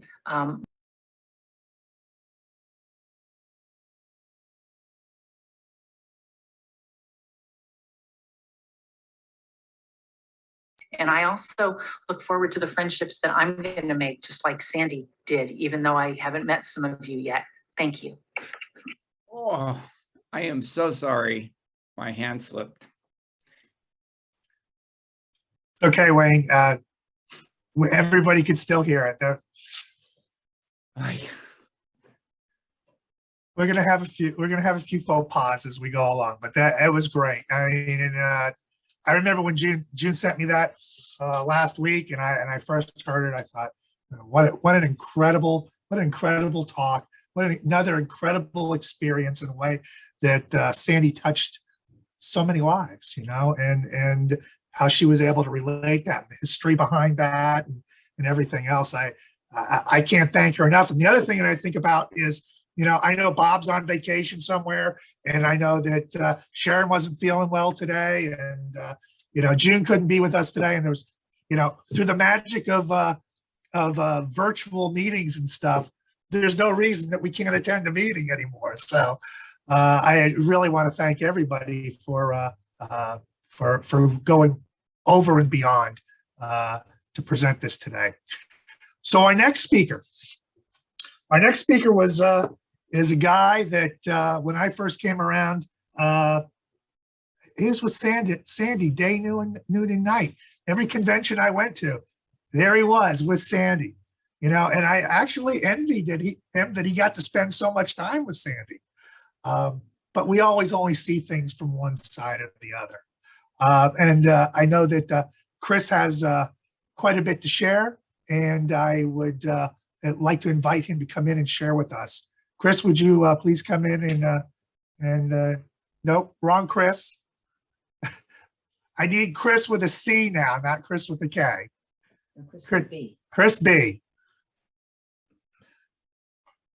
Well, my audio seems to be on. I don't know if my video is on, but that's all right. It's probably a better image of me with you, Steve.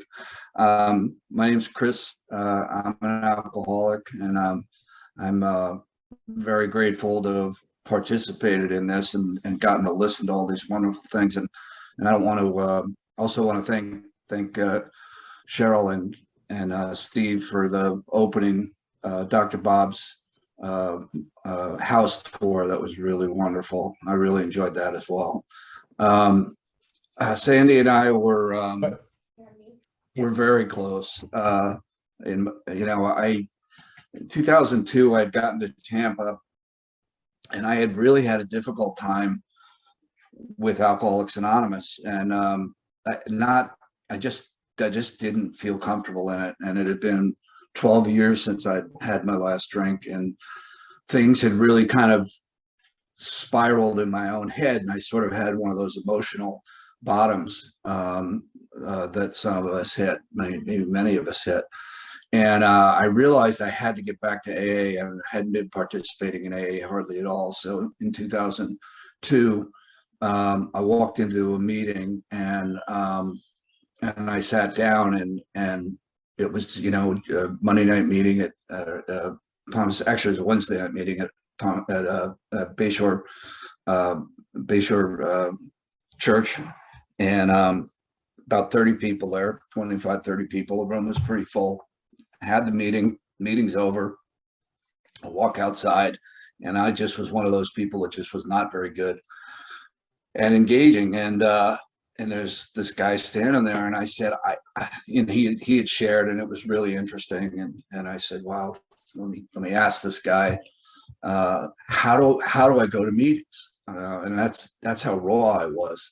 And he said, well, Monday night at 7 o'clock, there's a meeting here. Wednesday night, 7 o'clock, a meeting here. Friday night at 8:15, there's a meeting, and 10:30 a.m. on Saturday, there's a meeting right here in this building. And I said, all right. And it turned out that was Sandy. And he also said, listen, some of us go to dinner afterwards. Would you like to come? And I always came up with an excuse not to do things. And but I did. And I went to that dinner. It was at 220 restaurant, 220 East. If you ever come to Tampa, it's on Davis Island. It's a wonderful restaurant, still there.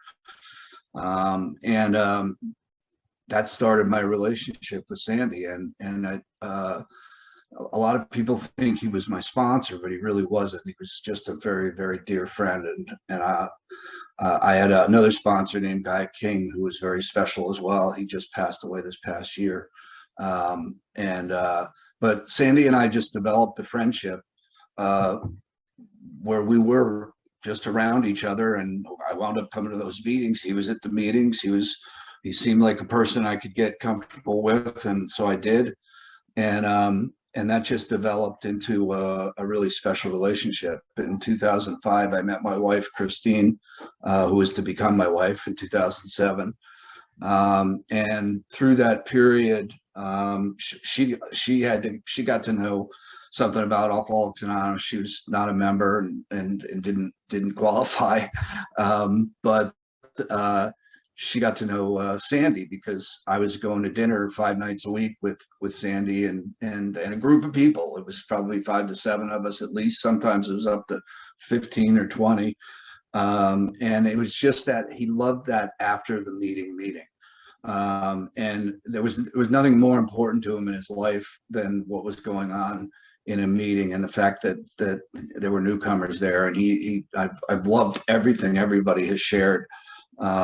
It's just, it was so spot on about how he approached things. And so I just got that friendship going, and we just connected. And the interesting thing is he was about 5 years older, younger than my dad was. My dad died of alcohol poisoning at 60 years old in 1985. And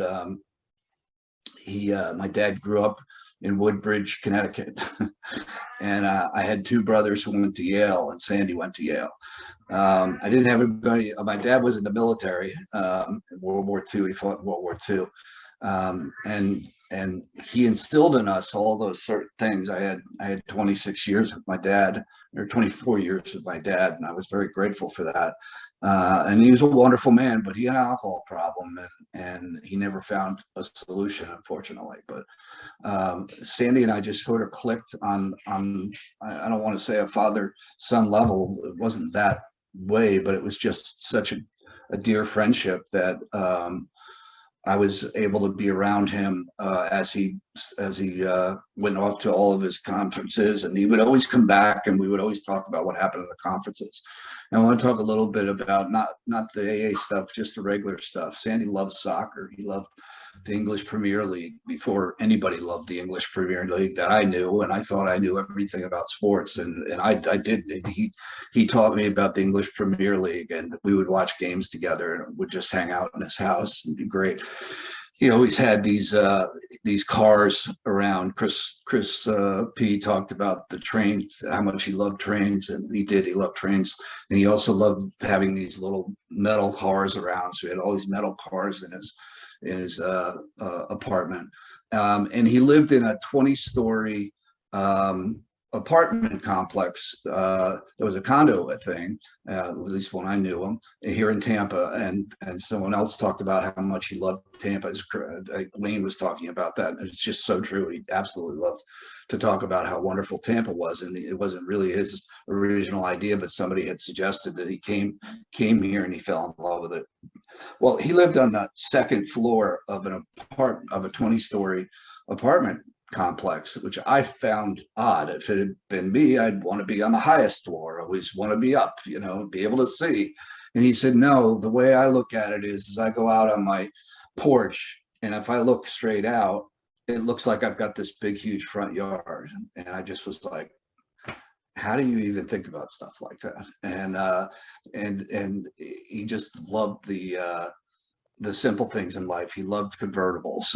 We saw that wonderful picture of Dr. Bob with his final convertible. Well, he loved convertibles, and he had a Chrysler Sebring. And when it got old enough to die, he went and got another Chrysler Sebring, and he just loved to drive around with the top down. And in Tampa, it often rains late in the afternoon, particularly in the summertime, and he didn't care. He would leave that top open at times, and the car gets soaked, and it's just the way it was, and he didn't care. He just kind of went about his ways, and I just loved being around him. And when he started having the physical problems, I had been the medical advocate for my mother when she went through cancer after my dad had passed away. And so we just that was sort of a natural thing. And my wife at that time, we had gotten married, and so Sandy had become an integral part of my wife, Christine, and I's life. And we just went everywhere with him that we could, because we wanted to make sure that he got around as easy and as comfortably as he possibly could. And excuse me, he was that special guy to be around. Everyone has talked about all of the spirituality, and all of it's so true that he was seeking as hard as he could. And Karen talked about the books he had. He had so many different books in his house, and they were all different. Everything was different. And he always had a love to share that with people. And he would spend hours on the phone with people who would call him from all over the country and all over the world. And he would take every call. And I remember people saying, my God, Sandy Beach actually took my call. And I'm like, I hate to tell you, but he's just one of us. He walks and talks, but he did have that special gift. I think Bob talked about the communication ability of him was just unbelievable, and he knew that. He knew he had a gift, and he knew he had to share it. And I remember he had talked to Clancy at one point about stopping, traveling, because he was just, his body was having problems. And Clancy said, "No, you can't." You can't. You have a gift, and we have to share it. And as all of you probably know, Clancy, it's the same nonstop mentality where he went out and shared everything he could with all the people he could. The last thing I want to talk about, and I'll go, it's the two most important things from an AA standpoint that we ever did together was the 12 Steps series that he did. It's called Steps and Stories, and Bill Ludwig talked about that. I think he wrote a transmissional book on that, and it's available out there in the internet, and plenty of tapers still. That's one of the things. And he had done lots of step series throughout the years, but as he got older, he really got into the history of AA, and he wanted not just to tell the stories of steps, but he wanted to tell the story and the history of AA as he knew it. And he had such a gift at being a storyteller that he was incredible at doing that. And so at the Palmacia Presbyterian Church, there's a 12-step study group at the time, and we talked him into doing a series. And so for 12 weeks, he did one step a week, and I got to tape it, and it was just one of the most coolest things I've ever done. And there were about 200 people that would show up every week, and he was electric. It didn't matter how he was feeling, he'd just get up there and he did it. And then the other thing we did that he really wanted to do was a spiritual retreat. And so we set up the Far Corner Spiritual Retreat, and he was just, we used to call him the talent, and I want to share this last thing, and I'll let it go. But the last time we did that for 6 years, and we only had about 60 people coming, and the reason there was only 60 is because that's what the room would hold. And he was always big on that. Everybody has to be comfortable, and he had gotten so physically challenged. We literally rolled in a hospital bed for him to talk from. But he still wanted to share, and when he got done with that, he said, "I'm good.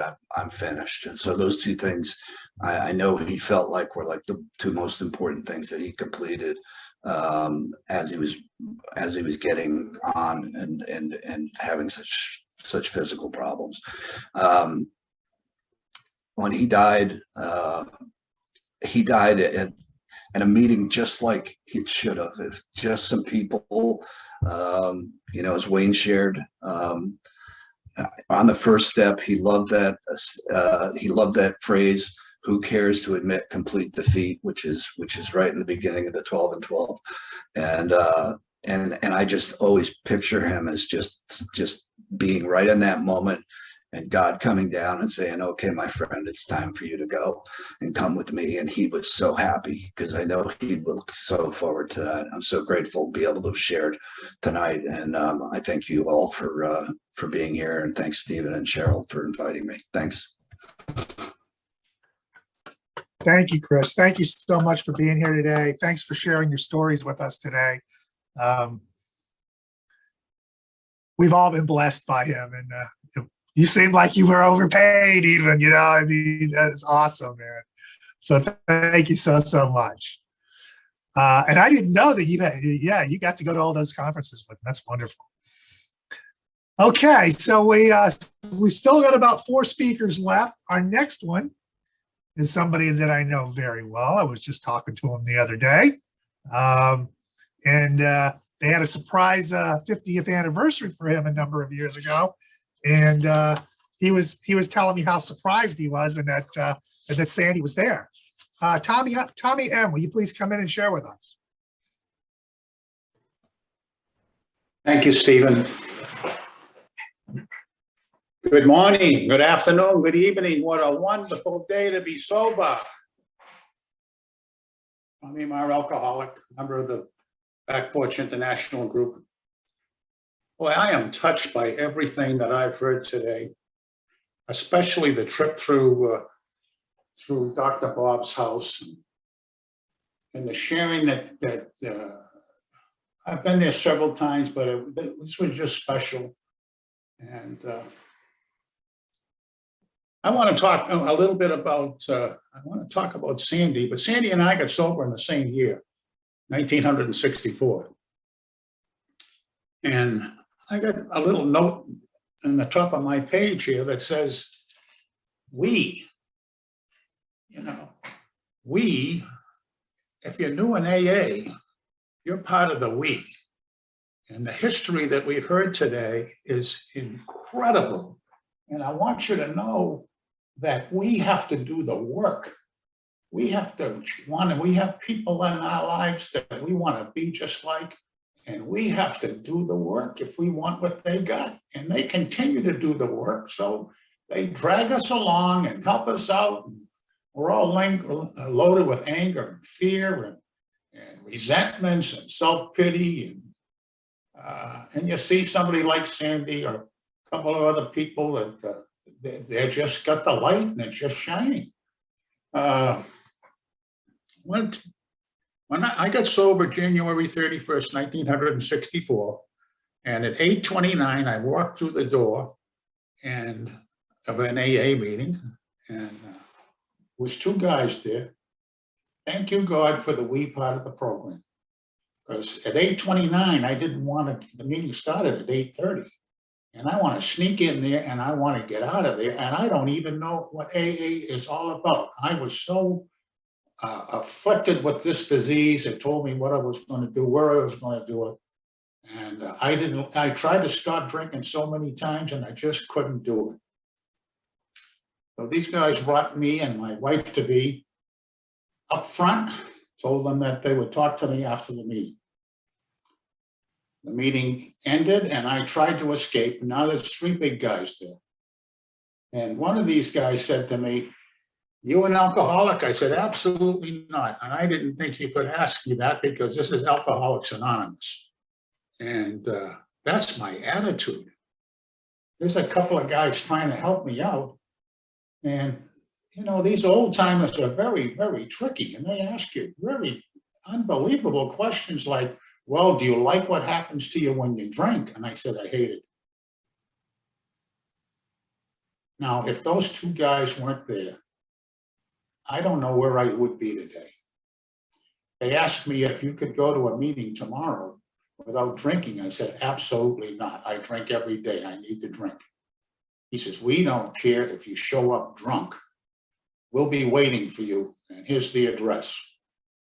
And that is Alcoholics Anonymous. In those days, there were very few women in AA, and there were, most people were dressed up. We had some winos and winettes that would come to the meeting. And there was a lot of active drinking at the meeting, not in the meeting, but after the meeting, I was reminded about the two bottles in Dr. Bob's house. Well, after the meeting, these two old timers would open up their trunks of their car and they would give them some cheap wine so they wouldn't freeze to death or they wouldn't go into the DTs. And that was Alcoholics Anonymous then. That guy that asked me if I was an alcoholic turned out to be my sponsor. He was my sponsor for 50 years in Alcoholics Anonymous. And he was Arthur Kelly. He was another giant on the level of Mr. Kelly, of Sandy Beach. They were incredible. And the stories that we would tell, and I wanted to be just like him. And Sandy got sober and for a good Marine and an airplane pilot, I think that he had the best day to get sober in his whole life. It was December 7th, Pearl Harbor Day. And him and I would, as we grew in Alcoholics Anonymous, we would talk to each other and occasionally we would call each other up and just get some other advice. And Sandy was, Sandy, in my opinion, was the greatest orator in Alcoholics Anonymous. And he could tell a story about himself to anybody and they all heard something different and they all loved whatever he had to say. And when, towards the end of his his time with us.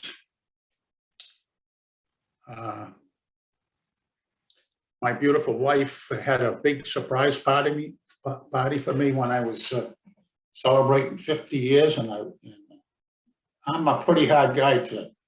I listen and I hear, and I couldn't hear anything about any parties or anything. I walked into this big hall, Monday night speakers hall, and I got blown away. I got blown away by a lot of things, but one of them was that Sandy Beach got out of his bed,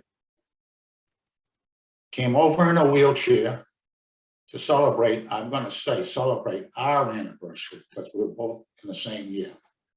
And I'm going to give Sandy he died 6 weeks before his 50th birthday, but we can count leap year and all of that stuff. So he died when he was 50 years sobriety and Alcoholics Anonymous.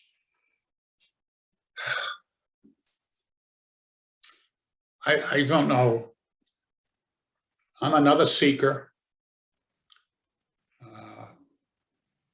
I want to know what's the matter with me. My sponsor would tell you, I never saw a guy as angry as you are and wanted to know, and you wanted to know what was the matter with you. And I would go to every self-help program that I could to try to figure out what was going on with me. There was no 12-step meetings. In 1964, there was not a one 12-step meeting in Boston. And no tradition meetings. But we had stories. We had the program on the wall, like Easy Does It. First things first, live and let live. Mind your own business. And if you're doing those, you're doing the 12 steps of Alcoholics Anonymous. I don't know. I think in my day coming in here, that was just don't drink and go to meetings. Well, that doesn't work. As we found out, I had the great opportunity of I just want to mention some of the people that I've met in Alcoholics Anonymous. One of them was Bill Wilson. I met Bill Wilson several different times, but I met him my wife was chairman of Massachusetts Al-Anon. And Lois called her up and said, you got to come up here because we had some business to discuss about stuff going on in Al-Anon. And my wife didn't drive. I drove her up there, and there was Lois and Bill in the flower garden greeting people as they came in. And he said, come on, kid, come with me. We're going to let the ladies do what they have to do. And I would have the great opportunity to sit with him, one of the co-founders of Alcoholics Anonymous, for 2.5, 3 hours. And Bill would tell me about how AA was in the beginning and the pressure that was under him and the depression that he was under. And he said, Father Downey helped me grow up in Alcoholics Anonymous, put my big pants on and start to take responsibility for the things that I've created. His ego and my ego was, I would say, I did a lot of wonderful things for the alcoholic, starting detoxes and halfway houses and three-quarter-way houses, but it was for the wrong reason. My ego, my low self-esteem and my ego kept me from every relationship that I had because it was all about me and succeeding. And Bill had the same problems. And he'd be in his office, he'd be crying and want to know what the hell is the matter with me. And he said, the next frontier is emotional sobriety. And I want you to know that I believe that we are right smack dab in the middle of emotional sobriety. And if it wasn't for Bill Wilson and his ability to write and do the work and try to find out what's wrong with him, I don't know where I would be today. But it's the people that were in my life, the giants. I've met Marty Mann, I've met Ebby, I met Circe, and they were all sponsored by each other. Where does a kid like me, 23 years old, get to meet all of these people? I ended up in AA with nothing going on for me, and my whole life, I have everything I own and learned is because of Alcoholics Anonymous. I got married 13 years ago to a beautiful wife, and I made a commitment to myself that I would never say or hurt the woman I love most in the world, because she's absolutely perfect. And I needed to redouble my efforts and grow up some more. And that's all because of the seekers in Alcoholics Anonymous who are very vulnerable and share where they're coming from. And it is possible to take responsibility for your own behavior that you created and quit blaming people, places, and things, and try to develop some relationships. Without Bill Wilson and Father Dowling, I don't know what would happen to Bill. He saved his life. Anyways, I think I've taken too much time. I just wanted to put that in there, that if you're new in AA, it is, you can stop drinking, but what do you do after that? And if you're stuck in Alcoholics Anonymous and you've been here for 15 or 20 or 30 years, and you start to realize that you don't like who you are.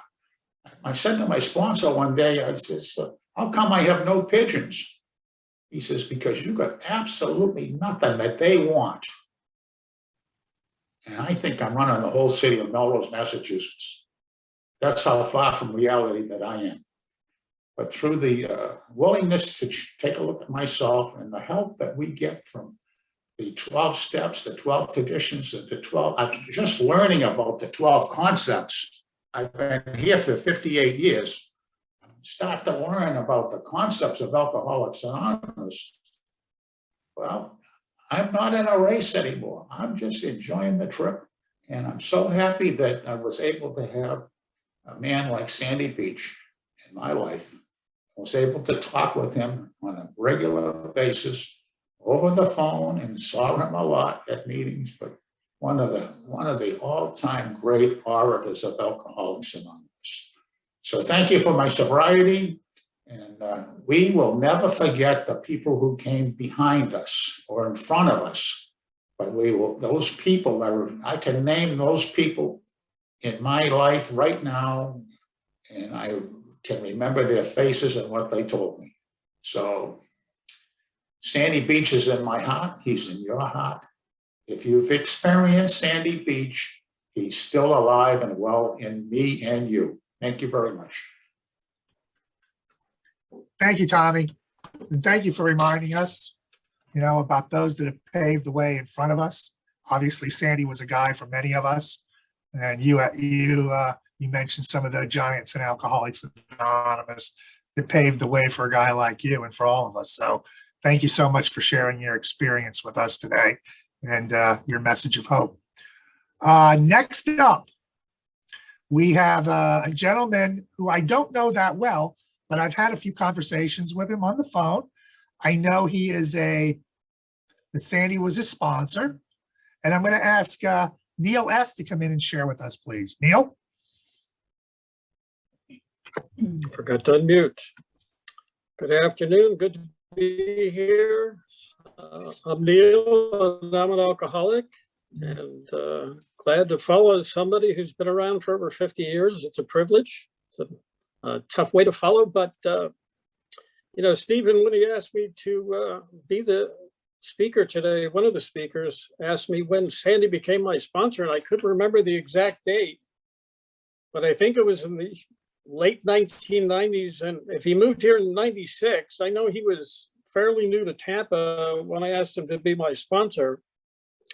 And to display some of my ignorance about the program, even though I've been around for a long time, I'd never really listened to many tapes. I met Clancy when I was first sober in the early 70s and on a vacation to Florida. And Clancy was the big speaker at that time. And so he was the only circuit speaker I really knew about. So I met this guy who I think still had a ponytail, and I heard him at meetings talking, and he was new to Tampa, and he had more time than I had. I moved to Tampa in '79. I was 7 years sober. And I really liked his message. And I didn't find out till after he was my sponsor that he was some kind of AA celebrity. In fact, one of the most famous people in Alcoholics Anonymous who spoke worldwide. So it became a matter of pride that I was his sponsee. And I will say that I was probably his favorite sponsee. And the reason I say that is I'm sure he made every sponsee and about everyone he spoke to feel special. And that, you know, if you were his sponsee, you were the most important sponsee that he ever had, especially when he was talking to you about anything. You know, I will say this about Sandy, and he could distill a problem into a very simple set of words in a very short period of time. I would approach him periodically with some insurmountable, difficult problem. And his typical response would be as follows. Well, have you thought about it this way? And then he would distill it all into about 10 words or less. He would say things that, well, maybe it's just a matter of perspective. It's how you're looking at it. And if you look at it this way, it's not really a problem. And then, of course, he would always end up saying, maybe you need more meetings. Or he would say, maybe you need more prayer and meditation. And his ultimate comment to just about any problem would be, where is God in all of this? And that's the fallback position that he always had. There was something spiritual that had to be inserted into any problem that he would be presented with by a sponsee, and including me, I'm sure.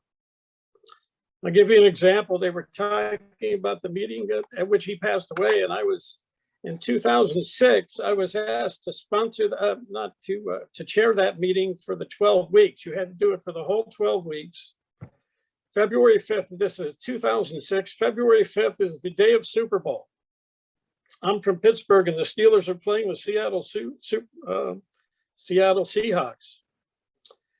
And I asked Sandy, you know, the meeting started at, I think 7 or 7:15 and the Super Bowl started at 6. And I called Sandy, I said, I got a dilemma here. He said, I'm supposed to, you know, chair the meeting. I forget which step it was, but I'd signed up for the 12-week commitment. And I asked Sandy, I said, what should I do about this? And typical Sandy, he would almost never tell you what to do. He would give you various choices and let you pick from what you thought would be the best choice. And he said, you know, if you can find somebody suitable to take over, that's perfectly fine. Not a problem. Okay, thanks. Hung up the phone, thought about it another minute. I said, well, what's Sandy do in this situation? And needless to say, I ended up going to the meeting and chairing the meeting just like before, and got to the game a little bit late. It wasn't that good a game anyhow. But that's what Sandy would have done, and that's what I followed.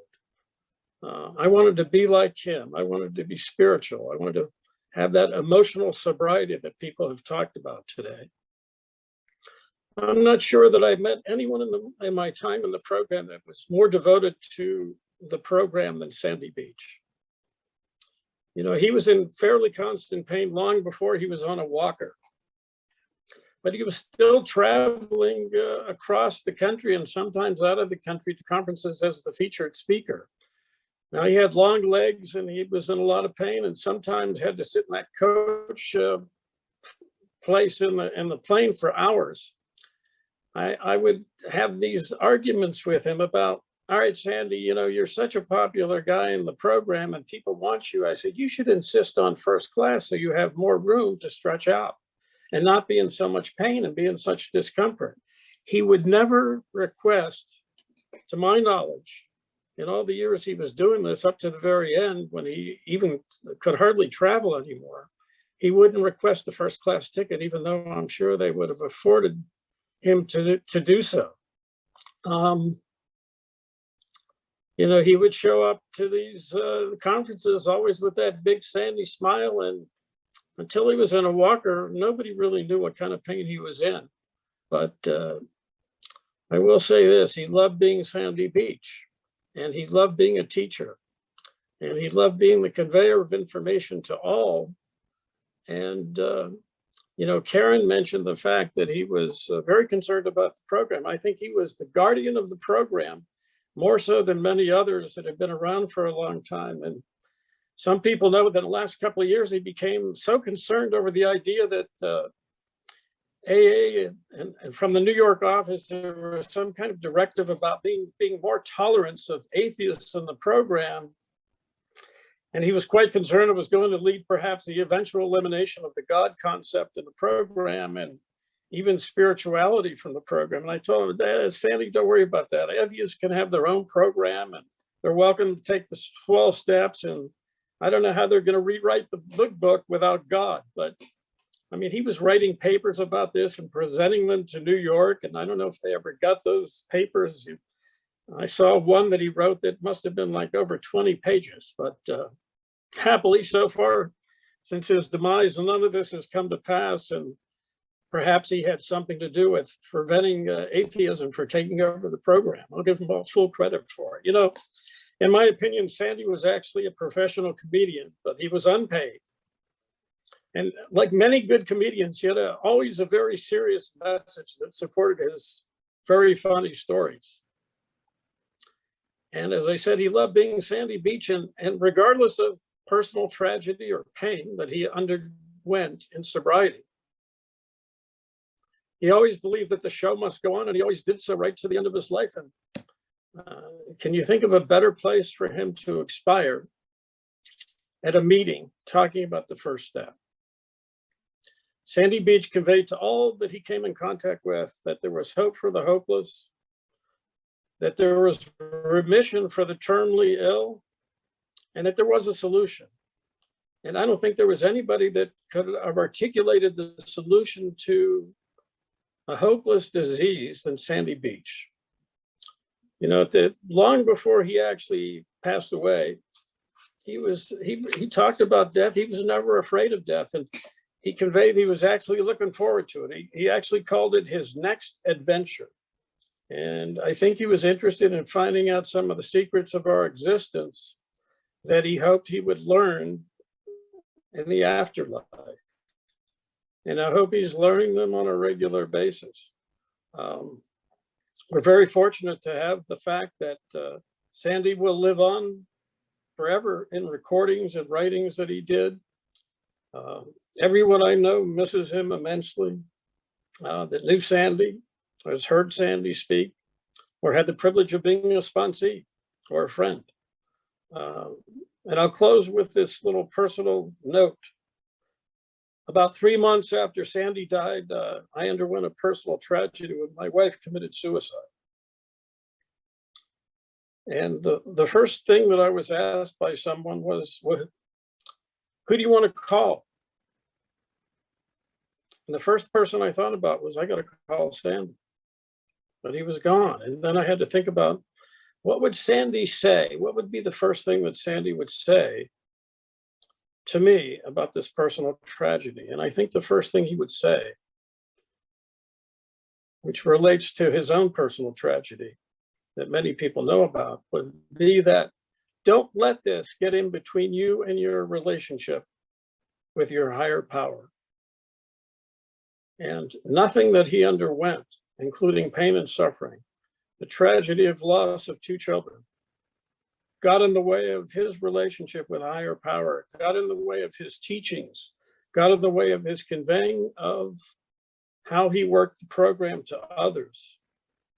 And for that, I'm eternally grateful to Sandy Beach. And if I have one of my many wishes in the afterlife, if there is one, is that I get to see Sandy again. It's been a privilege being here today, and I'm very grateful to have been asked. Thank you.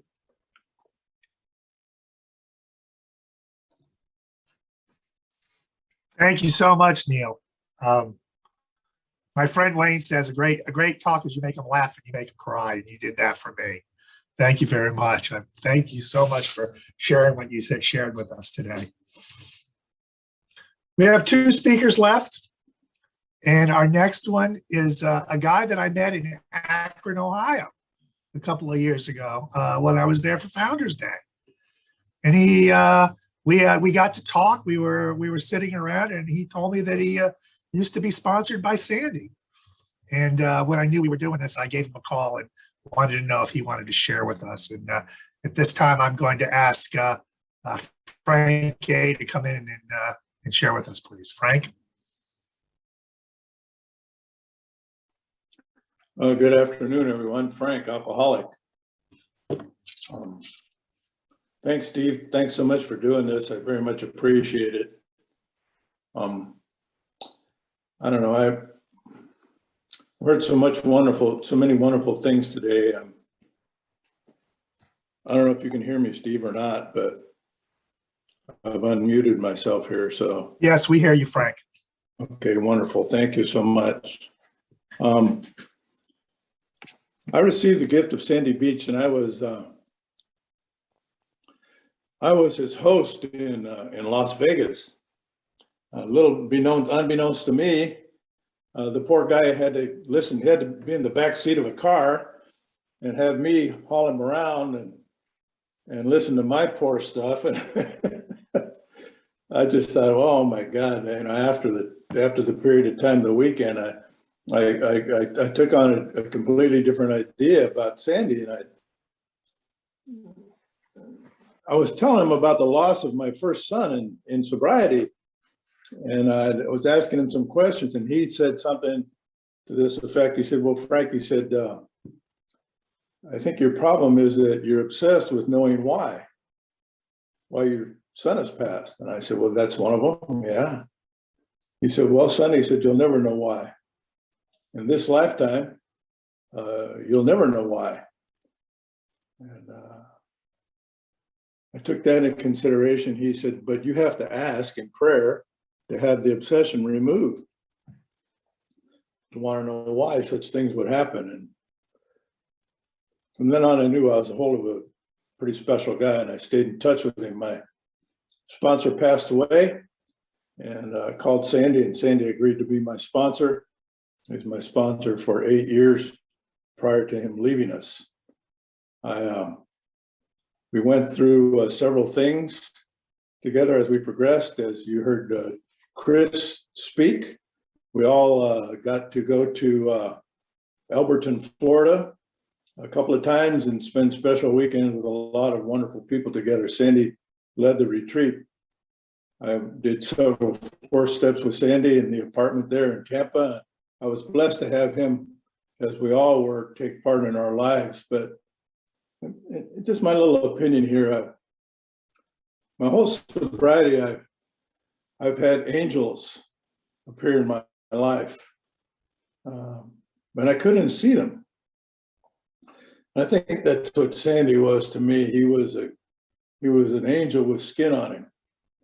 He appeared to be part of the earth, but most of us know that he had a completely different and separate identity that Bob B spoke about when he met him. There's just something completely different about the guy. I don't know a lot. I just know that I'm thankful to be a sober member of Alcoholics Anonymous. When Sandy's daughter was taken, we saw him in Lake Tahoe. Bob was up there, and we sat around, and he mentioned several things that were uncommon. And he spoke to forgiveness. He spoke well of forgiveness, and he spoke to forgiveness in an example that he had learned from some folks in Washington, D.C. about, and in the manner in which his first daughter was taken from us. I thought there must be something completely different, because that's not the way I learned how to do things. I'm a United States Marine, Vietnam combat guy, and when things start going wrong, my first answer is, let's get even. But that was not his answer. His answer was go to forgiveness. And then he would explain about how to go to forgiveness, and that's the lesson that I learned. And throughout the years, his gift of sobriety and his gift of being awake and his gift of giving was such that we all, no matter who we were, if we listened closely, had the opportunity to expand our spiritual horizons.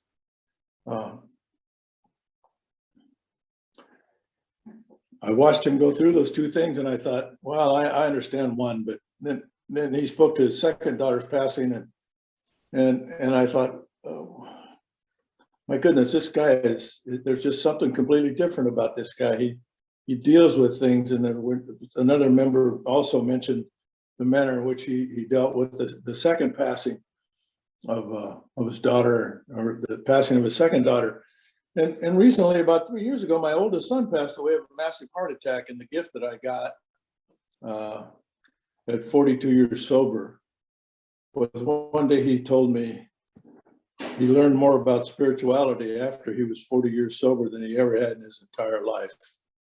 His growth seemed to be unattached to the earthly things. He had touched a wonderful life in his spiritual life. And I just want to tell everybody, without wearing that I was blessed to have received the gift of Sandy Beach in my life. I was blessed to have the wonderful gift of guys like Sandy, and you could watch Sandy move about the earth, and you knew that there was something completely separate from the humanness of Sandy. And the wonderful gift that I got was that I and the rest of the sobriety and the rest of the people in Alcoholics Anonymous got to be touched by a wonderful man who had an experience in a straitjacket in an insane asylum that changed his life forever. And what a gift, the shift of the paradigm that came out of that as a result of that. My goodness, and we've all been blessed and been touched by this guy. So I just want to say thank you for putting this together, and thank you for all the speakers that were in front of me, and thank you so much for all the gifts that Sandy gave me, and thank each and every one of you. I got here in July 24th of 1976, and I live in a small town in central Arkansas now, and we go to a meeting, and sometimes in central Arkansas, we're right here in the middle of nowhere, and somebody will say, "Hey, you know anything about Sandy Beach?" And I go, "Oh, God, Sandy, come on, man." You know? Yeah, I got this book. I heard I got this CD. You ever heard this guy? I go, yeah. There he goes again. He's showing up again. You know, he just keeps showing up. He may have left the earth, but he's not very far. The veil between him and us is very thin most of the time.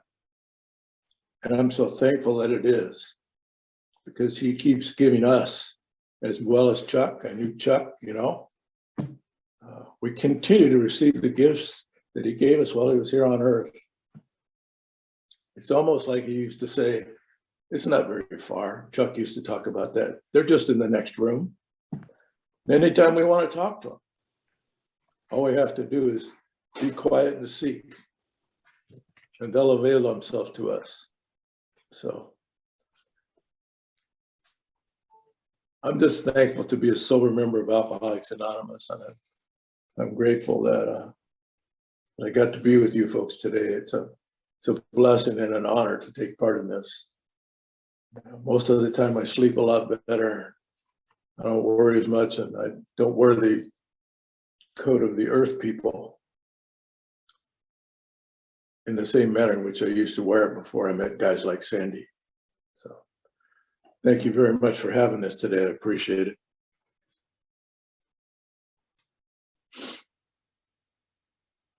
Wow, Frank. Wow, thank you so much. Thank you so much for coming today and sharing with us. It's absolutely amazing, you know. It's the reminders and everything else. I mean, every speaker's just been terrific, and I'm still getting goosebumps all over the place. We do have, and I very much like your new sponsor right now, who actually helped us out last year, Tom from Akron. So you know, we are all very connected by the Fellowship of Alcoholics Anonymous, and for that I am very grateful. We have one more speaker to hear from, and this is a guy that couldn't be with us today, but once again I could not think about having something like this without asking him to speak. He sent us a video. His name is Steve, and I'm going to ask Wayne to cue that up for us right now. Wayne.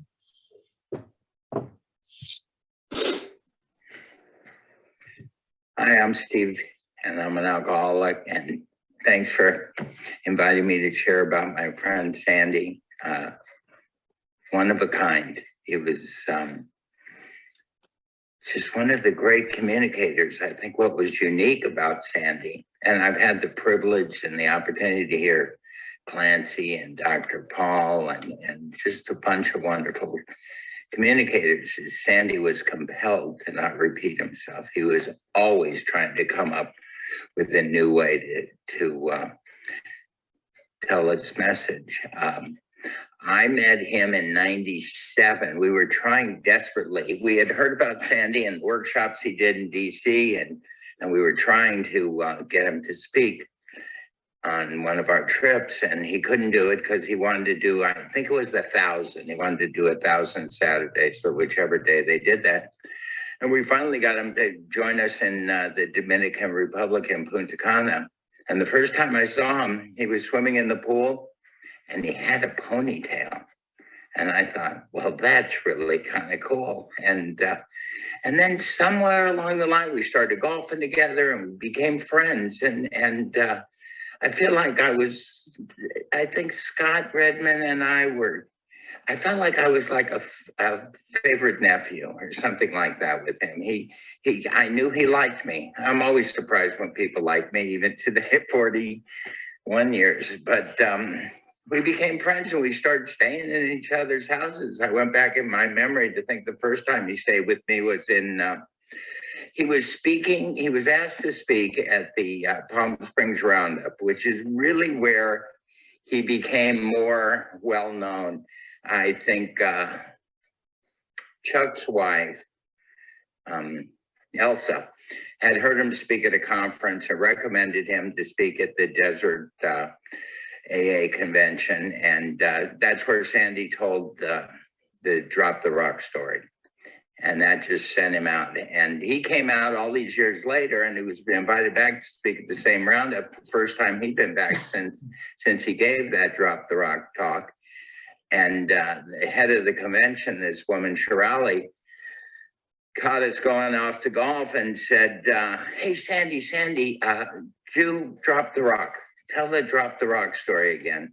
And he nodded and we started going off to hit our balls. And he turned to me and goes, never.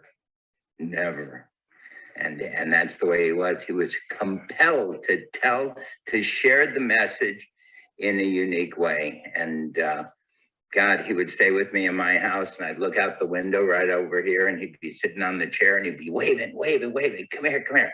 And I go out and he goes, what do you think about this? We all die.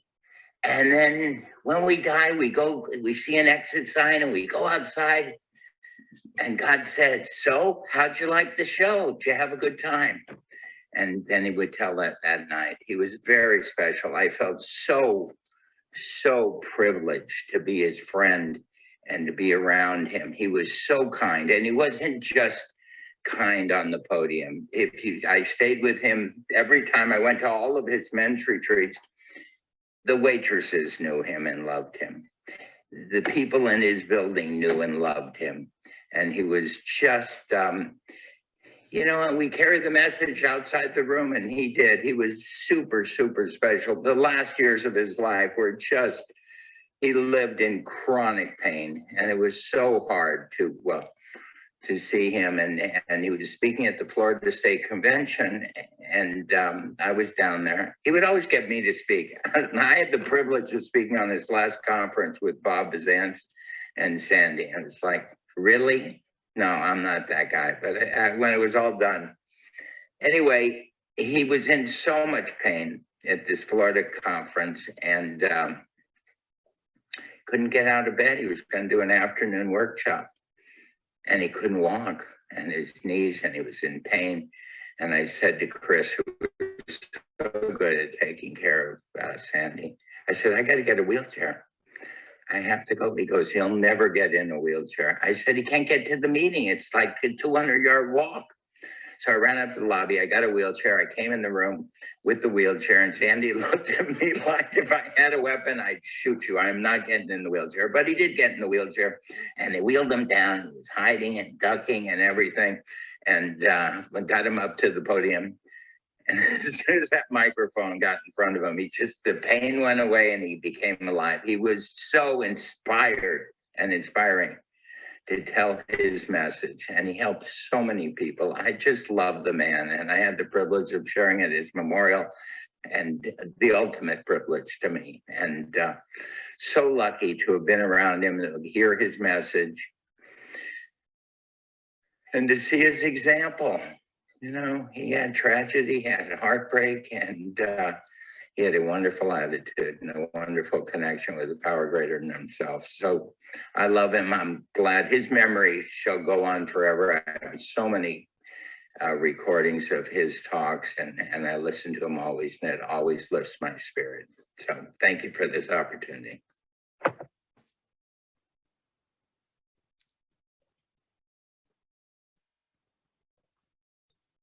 Wow, you guys all just touched my heart.